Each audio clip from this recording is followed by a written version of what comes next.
ఎలా ఉండబోతుంది 2024లో? మళ్ళీ జగన్ అన్న. మళ్ళీ జగన్ అంట. మరి వాళ్ళు 2-3 పార్టీలు వస్తున్నారుగా. ఏం లేదు, క్షమం సింగిల్ గా వస్తుంది.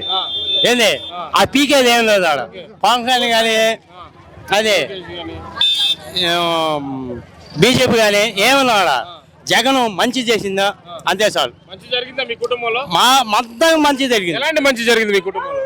అలా రైతు భరోసా డబ్బులు, మా డ్వాక్రా మహిళల డబ్బులు, అమ్మఒడి ఏంటికి మంచి చెప్తున్నా. చెడేది ఇంత ముందు ఇన్ని పథకాలు వచ్చినాయి చంద్రబాబు ఉన్నప్పుడు రాలేదన్నా. రాలేదు. జగన్ గారు వచ్చాక వచ్చినాయి. మళ్ళీ గెలిపించుకుంటారు జగన్ గారిని. మళ్ళీ జగనే. 70 సంవత్సరాల కళ నెరవేరబోతుంది కదా, ఇది ఉపయోగపడిద్దా ప్రాజెక్టు?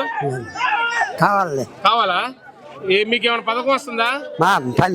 పింఛన్ వస్తుందా? ఎంత ఇస్తున్నారు?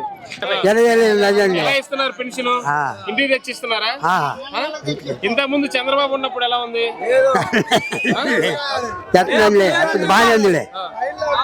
అప్పుడు నిలబడి ఇప్పుడు ఇంటికి వచ్చేస్తాను. అప్పుడు నిలబడ్డారు, ఇప్పుడు ఇంటికి వచ్చేస్తారు. మళ్ళీ జగన్ గారు గెలుస్తారా? వెళ్తాం. పిల్లలు రామకృష్ణారెడ్డి గారు గెలుస్తారా?